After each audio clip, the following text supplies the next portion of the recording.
This is 99% Invisible. I'm Roman Mars. It's sometimes hard to know what stories we should tell when we're in the middle of a crisis. Some people need a story that helps them escape. Others need a story that directly confronts our anxiety. What I love about the episode we have for you today is that it's really both, and it also happens to be one of the most beautiful stories this show has ever produced. A few years ago, we toured the West Coast with the rest of Radiotopia, performing live stories on stage to sold-out crowds. For our part of the show, 99% Invisible collaborated with John Mooallem and the Brink Players, which featured members of the Decemberists and Black Prairie. It was the story of Jeannie Chance, a woman whose voice held a shaken city together in a time of crisis. Even though the story of an earthquake in Alaska in 1964 has nothing directly to do with what many of us are going through now, it feels so urgent and important that we all listen to this together. After it was performed live a handful of times, John Mooallem continued researching and writing about Jeannie Chance, and it eventually became a book that is out today as I record this, and it is brilliant and beautiful. So this week, we're going to play the original live story song that we performed on stage, plus a brand new interview that I did with John last week. I hope you love it as much as I do. This is 99% Invisible. I'm Roman Mars.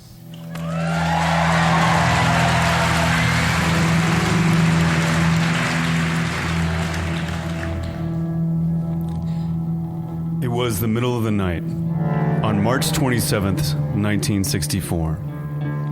Earlier that evening, the second biggest earthquake ever measured at the time, an insane 9.2, had mangled Anchorage, Alaska. 115 people died. Houses turned literally upside down or skidded into the sea. There was no light or power in the city, and for a long time, virtually no communication with the outside world. But there was radio. Are we on the air? Yes? We're ready to go again. It was a station in Anchorage running on backup generators and a cracked transmitter. A station in Fairbanks picked up that signal and repeated it. And a man in Juneau somehow picked up that Fairbanks station, called a radio station in Seattle, and let the broadcast play over the phone. The Boy Scout troop that went overnight to McHugh Creek, Bill Noble would like to get a message if they are all right. Like that, a voice from Anchorage touched the lower 48, a sign the city was still there. And soon, the degraded signal broadcast in Seattle was relayed and relayed again, until eventually, people across America, then around the world, heard the same woman's voice. We have word here that Mary Sweet is asked to contact her mother. Mother is at home. The president of that Anchorage radio station happened to be on a goodwill tour of Japan, and when he turned on a radio in Tokyo, he couldn't believe it. It was the voice of his own newsgirl back home. The woman's name was Jeannie Chance. John Mooallem and the Brink Players have her story.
1964, Anchorage was the fastest growing city in America.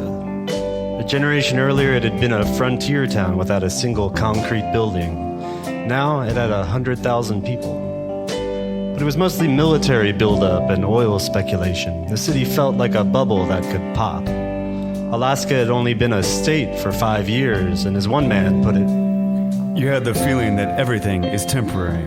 We weren't all going to leave, but, we might." And that insecurity made every new construction feel monumental. It was a bit more proof to people that their city was real. Like the brand new JCPenney building downtown. This was one of the first big chain retailers to build in Alaska, and it was huge. And nothing said sophisticated civilization rising out of the wilderness like a 5-story department store full of lingerie and blenders.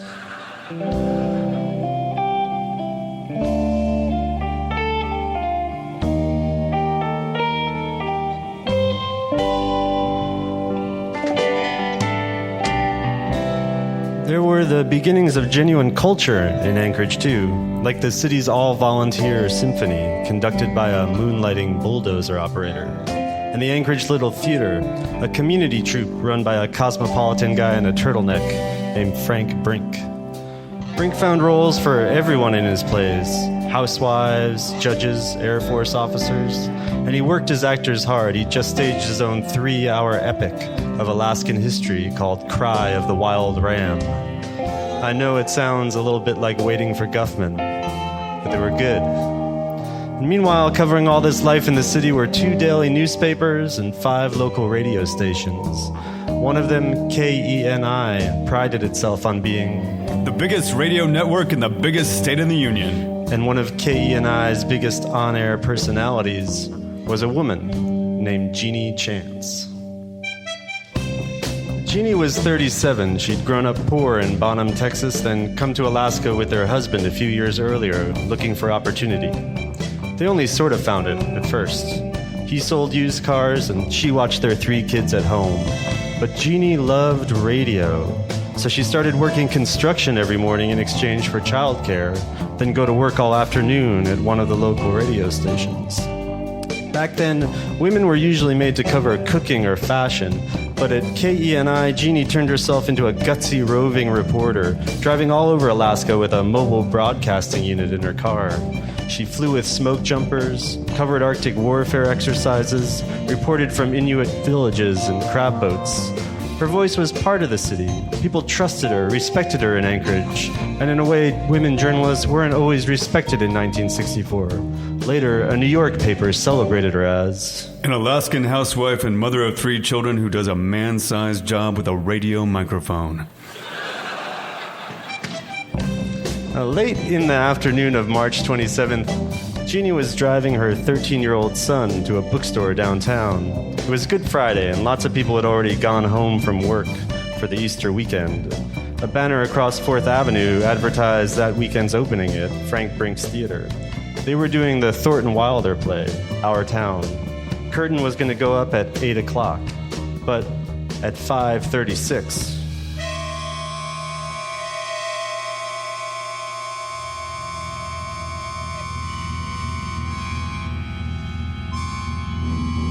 Jeannie's first thought when her car started bucking at the red light was that she must have blown a tire. But then, through the windshield, she saw people knocked down in the street. She saw a line of parked cars at the gas station slam together, then separate, then slam again. She watched them fold in and out and thought, it's like a grotesque accordion. Later, one man would say it felt like the earth was whipping the city around like a dog shaking an animal he's killed. Buildings listed off their foundations. The huge ground waves moved through the asphalt like the roads were liquid. At the JCPenney building, a school kid stuck in the elevator watched a book suddenly levitate off the elevator floor and hang weightless in midair in front of him. For a split second, it was like he was in orbit, and that's when he knew the elevator was falling. The quake went on like this for almost 5 full minutes.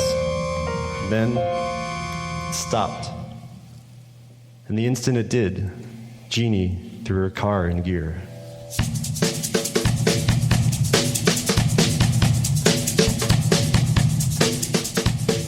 She was a reporter after all, and still not realizing how severe the situation was, she raced to the police station to get a quick story for the evening broadcast. Inside, all the filing cabinets were thrown over, ceiling plaster heaped on the floor. Then a second jolt hit, and Jeannie's son, who'd gone off, came running around the corner shouting, Come quick, the pennies has fallen down. An enormous concrete panel had shorn away from the JCPenney's exterior and fallen. Now the entire building was sagging, and running over, Jeannie watched a second panel lurch loose and drop with a roar. The scene was brutal. Jeannie stepped around part of a body in the snow, a person split in two by the falling debris. A Chevy station wagon was flattened, but you could hear a woman still alive inside, calling to the crowd, trying to dig her out. Then, Jeannie rounded a corner, saw the whole impossible panorama. One entire side of 4th Avenue had just dropped. For 2 blocks, everything was 12 or 15 feet lower, in a ravine that had opened under half the street. And the crazy part was, buildings were still intact down there. Cars were still perfectly parked next to their meters. Men looked up from outside a bar a dozen feet underground like stunned miners. And still hanging there over the street, like a cruel caption over this surreal wreckage, was the theater banner that read, Our Town. The quake had knocked Jeannie's radio station off the air, but now the static on the transistor radio she was carrying suddenly gave way to music. It meant KENI was back. An engineer started talking, and Jeannie grabbed the radio unit in her car and cut in. Go ahead, Jeannie. She was surprised later when people told her she sounded calm. It has become obvious that the earthquake that struck Anchorage less than an hour ago is a major one. We urge each and every one of you to seek shelter, check your emergency supplies, and plan to keep your homes closed as much as possible so that you can retain the heat. Check your neighbors, see if they have transistor radios. If they don't, possibly they could move in with you and share one for the night. It seems like it's going to be a long, cold night for Anchorage, so prepare to batten down the hatches and stay tuned to KENI.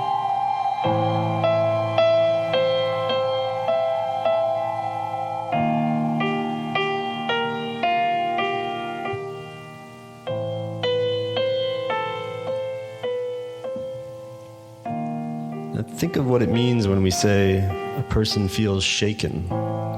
In Anchorage, this wasn't a metaphor. The whole city had been thrown. There'd only been about an hour between the quake and nightfall, and with the power out and snow falling through a thick fog in the dark, there was no way for everyone to tell just how badly their world had been jumbled. The feeling of vulnerability, of total dislocation, was hard to describe. As one guy put it, You don't know if anyone else is alive. Maybe you were the last man. So it was comforting to hear another voice start talking to you. Especially Jeannie Chance's voice. After making that first announcement on the air, Jeannie drove back to the police station. Authorities realized that with the radio unit in her car, she was the only voice there able to address the entire city. So they told her to keep talking. Soon they got her broadcasting from inside the building and rounded phone calls to her as the lines reopened. It was up to Jeannie to decide what information to relay to the public. At first, it was mostly just her. One KENI employee remembers that the newscaster had been on the air when the quake struck. A hotshot they'd just hired away from a big station in Los Angeles had been so wigged out that the second the shaking stopped, he'd walked out of the building without a word. He resurfaced a couple weeks later, calling from back in California to officially quit. And Jeannie was shaken too.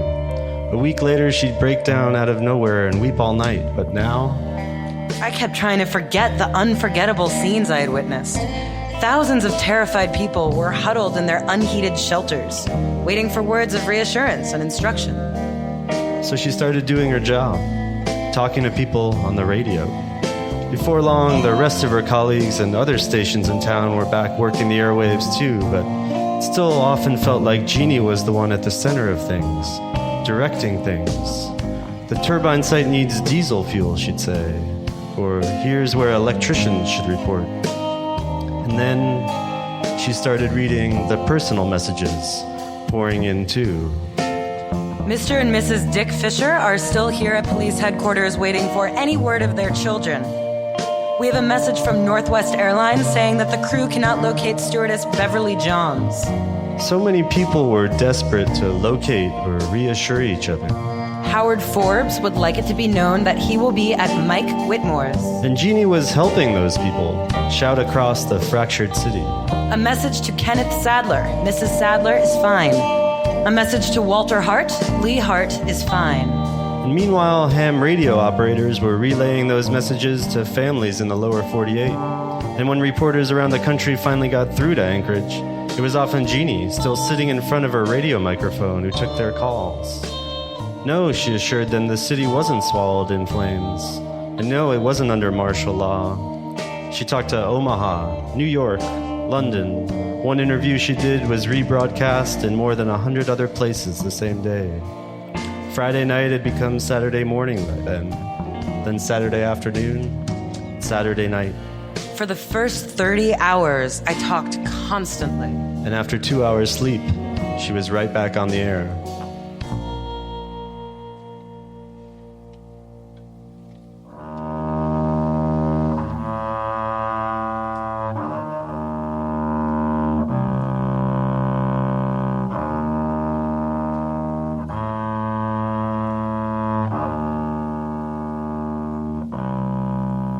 Well, it's probably worth stopping for a second to say this out loud. Earthquakes are f***ed up. But I mean, in an existential way, too. Imagine how dreamlike it must have been watching reality suddenly buckle around you, watching your city of infallible right angles bend. It was enough to change a person's worldview. More than 50 years later, a former mayor of Anchorage told me, Even now, I can look at this solid ground out the window and know that it's not permanent. It can change any time. It just moves. Everything moves. Understand that in 1964, plate tectonics was still just a theory, kind of a radical one. It was hard for people to accept that the continents we stand on are actually in motion, that we're just sliding around randomly on violently colliding plates of rock, and that nothing is stable, that everything runs on pure chance. That's what this story is about, really. Chance. Maybe that's obvious. It's even the woman's last name. But the question is, how are we supposed to live on the surface of such unbearable randomness? And what can we grab hold of that's fixed? Well, when I hear the old recordings of Jeannie on the radio that weekend and all the other voices working too, I picture them as solid objects, like wires crossing the city of Anchorage and the state of Alaska further out, crossing each other too, like a net, a kind of alternate human infrastructure, snapping into place where the built environment gave way.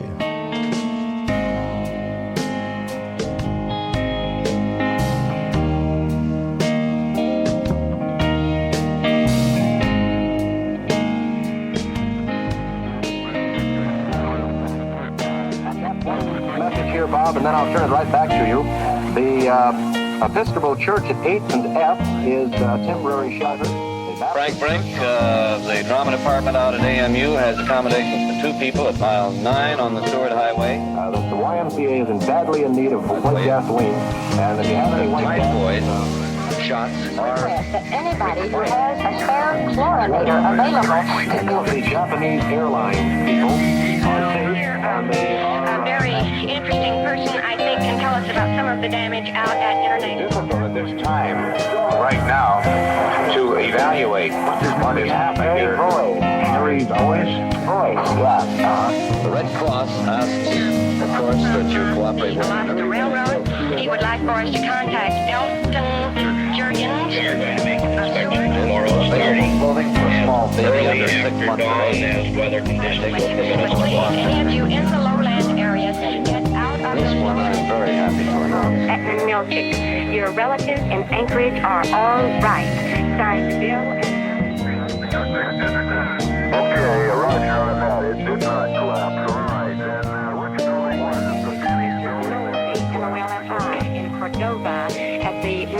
hotel. The message says your family has been contacted and everything is okay.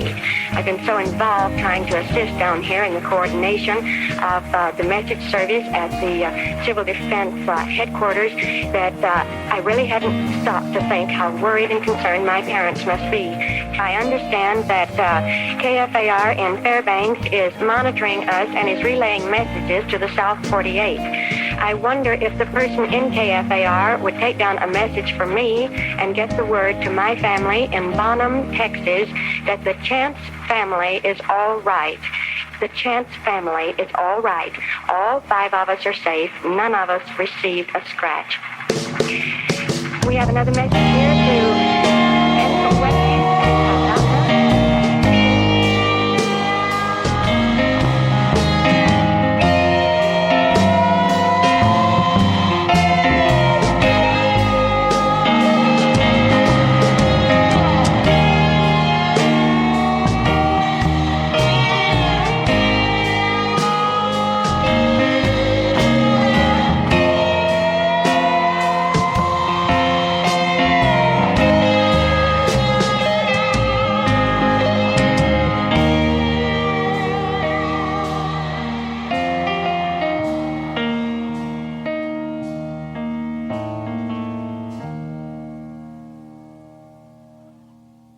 Late on Saturday, the day after the quake, Jeannie read a list of the missing and dead on the air.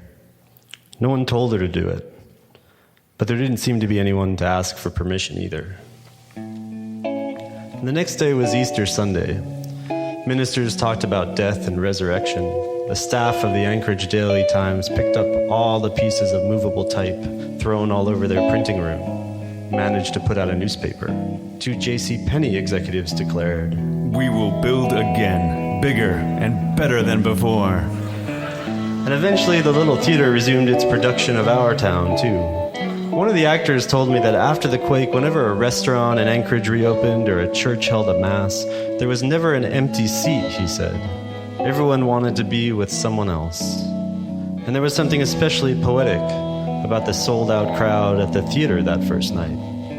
Because that kind of togetherness is basically what Thornton Wilder's play is about. It's a play about daily life in a small town, the deaths and marriages, tragedies, births, and how under all that flux, there's stability to every community over time.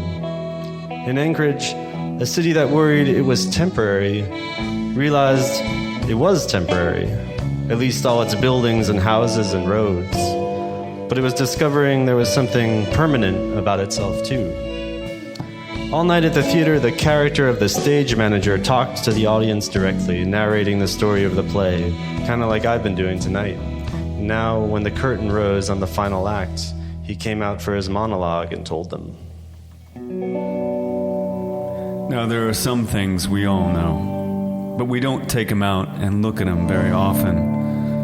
We all know that something is eternal, and it ain't houses, and it ain't names, and it ain't earth, and it ain't even stars. Everybody knows in their bones that something is eternal, and that something has to do with human beings. All the greatest people ever lived have been telling us that for 5,000 years, and yet you'd be surprised how people are always losing hold of it. In the end, Jeannie Chance stayed on duty at KENI for 59 hours that weekend. And when things finally calmed down, she sat down to write a letter to her parents in Texas. They'd written to her right after the quake, pleading with Jeannie to send her 3 kids to live with them, while that battered city up in Alaska figured out what's next. Think of the kids' safety, they said. And part of Jeannie thought it was a good idea, but then she had another, more convincing thought. We must be together. As long as we're together, we are confident of the future. She explained to her parents. That Good Friday night, I knew we had survived miraculously. And for this reason, there must be a purpose to our lives. Apparently, the children must sense this too, for they have remained calm. They have been fully aware of the emergency, but have not feared. We are proud that they are such dependable, responsible youngsters. I would not undermine their confidence in the future. in themselves, by sending them away for their safety. What is safety anyway? How can you predict where or when tragedy will occur? You can only learn to live with it and make the best of it when it happens. These children are not afraid. Their father and I are not afraid. Please, don't you fear for us. What is safety anyway? Jeannie seemed to be conceding that there is only randomness, only chance. And if everything beyond us is chance, maybe the only force we have to survive a world like that is connection. By then, it must have seemed so obvious to her. It's a good idea to hold on to each other. Thank you.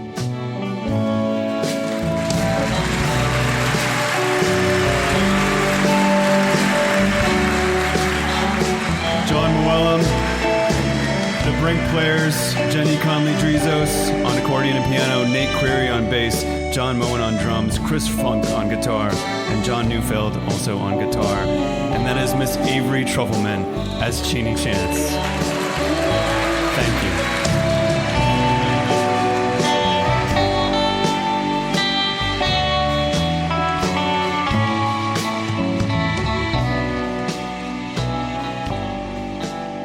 This story was recorded live at the Moore Theater in Seattle in 2017. More about Jeannie Chance and John's new book, This Is Chance, after this. John Muellum expanded the story you just heard into a beautiful and important new book called This Is Chance. And I had a conversation with him several days ago, right about the time the reality of the pandemic was just hitting a lot of people. And I started off by asking him how he first learned about Jeannie Chance. Basically, I had first learned about a tsunami in Crescent City, California. This was like 20 years ago. I'd learned about this tsunami in 1964 that wiped out this town of Crescent City, California. And I just sort of learned about that in a roundabout way at a diner in Crescent City one day when I saw these historical photos about it. And there's just some really interesting things about this story, about sort of like the resilience of a community that stuck with me. And it wasn't until like many, many years later, till about 2013 or 14, that I thought to like Google it, basically. And I was like, oh yeah, like what caused the tsunami, you know? And what caused the tsunami was this massive quake in Alaska. And it was a pretty short amount of time between starting to get curious about the earthquake and stumbling on, you know, Jeannie. Basically because Jeannie had produced a lot of material about the quake afterwards, and, you know, just interviewed a lot of people and compiled these almost like oral history documents, and even like co-authored a scientific paper with the USGS about it.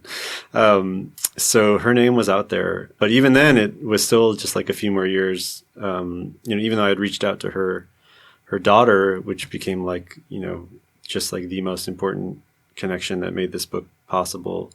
It still took me a few years even to get up to Jan, who's her daughter's house, and look at all of the material that Jeannie had left behind, which was just, you know, like 30 something boxes of everything from her life. Mm-hmm. And at that point it was just like, oh my God, like there was just such an opportunity to reconstruct these 3 days in Anchorage. I mean, the book really just tells the story of these 3 days.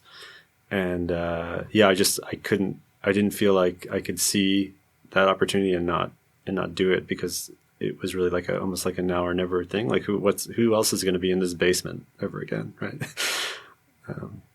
So the first incarnation was the live story song that you made for 99% Invisible. And so did you always have a book in mind? How did it expand? How did that work in your mind?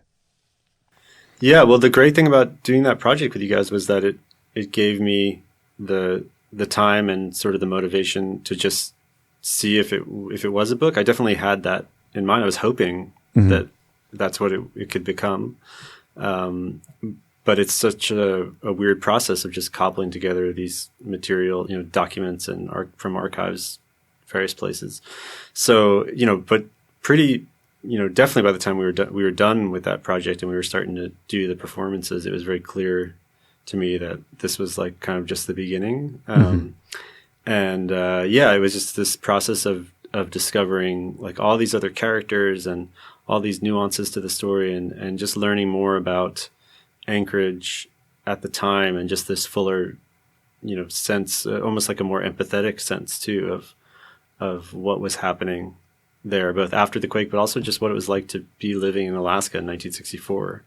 And then also just finding more and more material, both Jeannie's documents and then this huge trove of documents from these sociologists that came to Anchorage to interview everyone about the quake and sort of study the community's response. They interviewed almost 500 people, and I had access to all of their transcripts, were these meticulous, like blow by blow accounts of, tell me everything that happened. Right. They're just, as I gathered more of that, I saw all of these other threads just spooling out of, what I had already known. Yeah. And so specifically that group from Ohio that went to study it, the story of the Anchorage earthquake, it's really interesting to be talking about it right now when people are figuring out ways to deal with a crisis as it unfolds and after it happens. How did the research and writing of this story change the way you view of how people act in a crisis?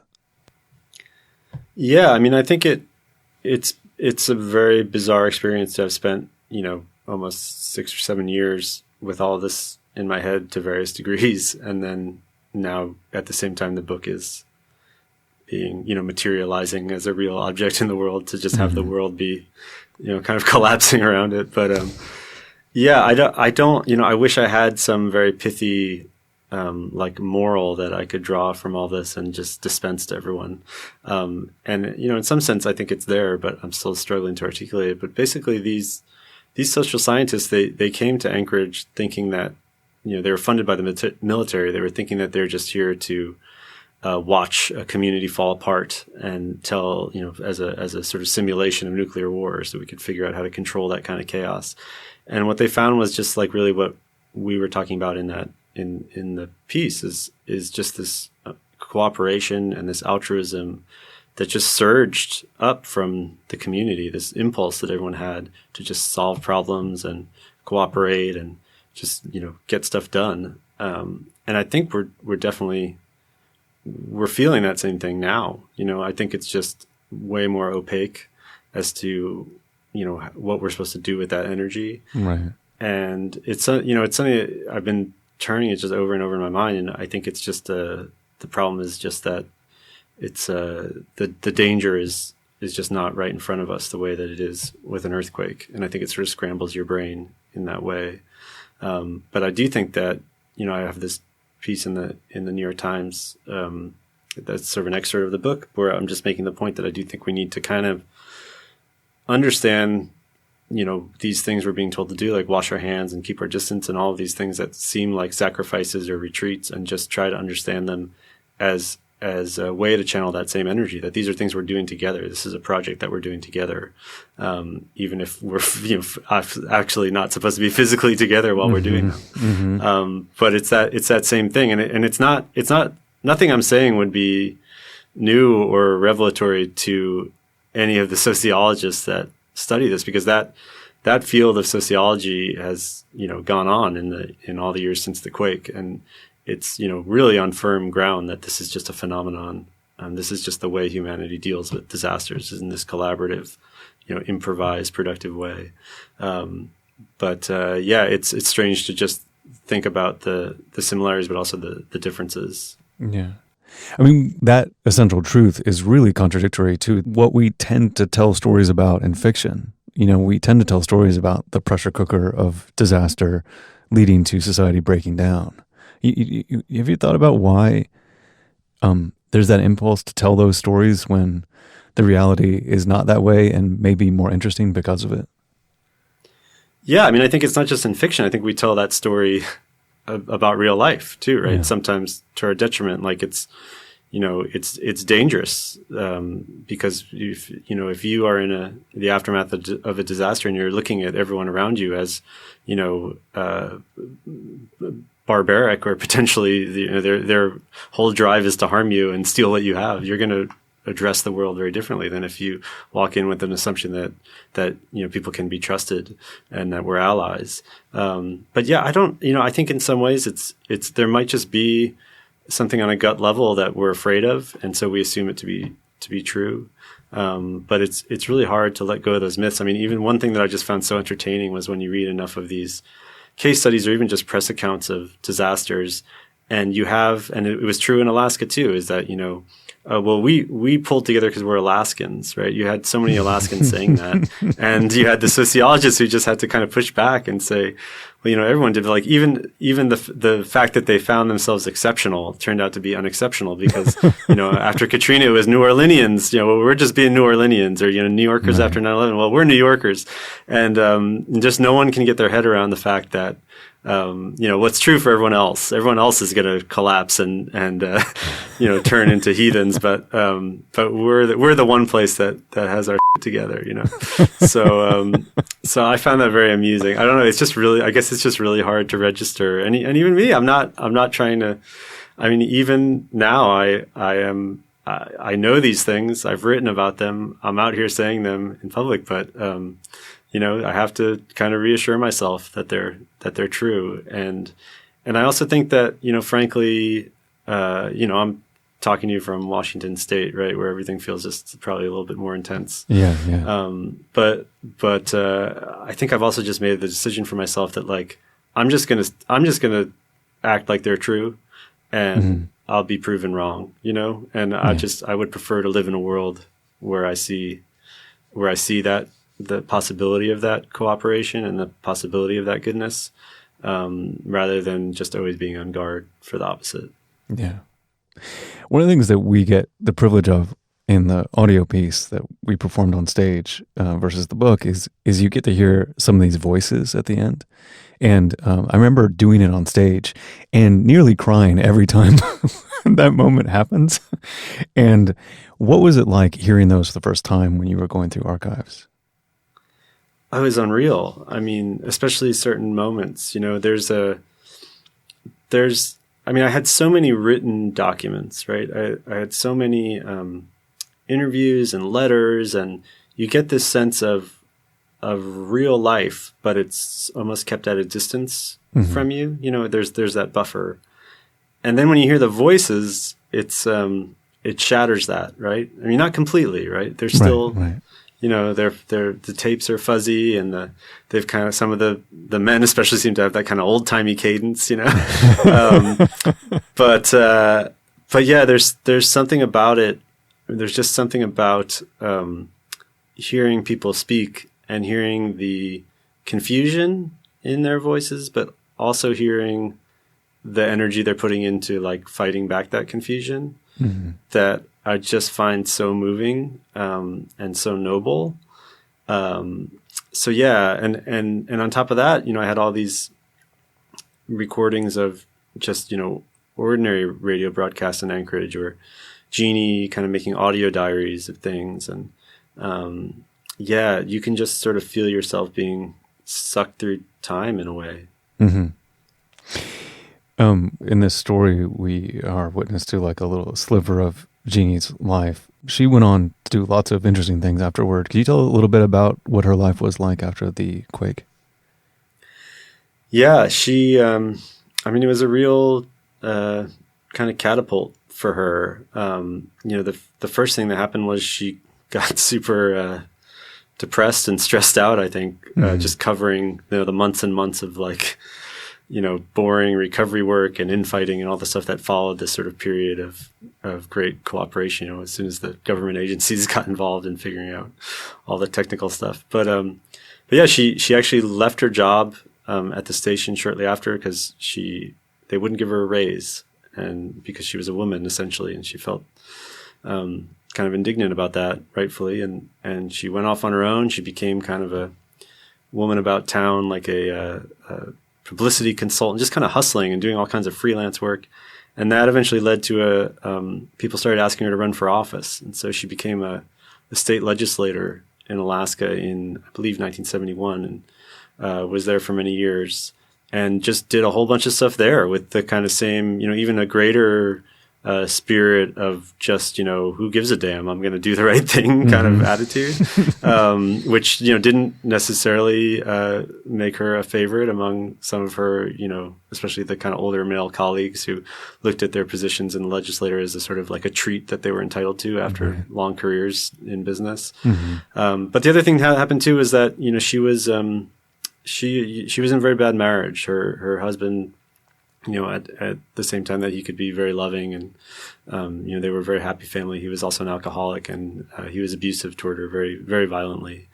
And, she never really addressed it, but it seems clear, both reading the stuff that she wrote and talking to people that are around her, was that from the earthquake on, there was really this process of her just kind of trusting in her own strength, I guess would be a way to put it, or just kind of feeling more confident about making decisions in her life, and that led to her leaving her husband and eventually remarrying too.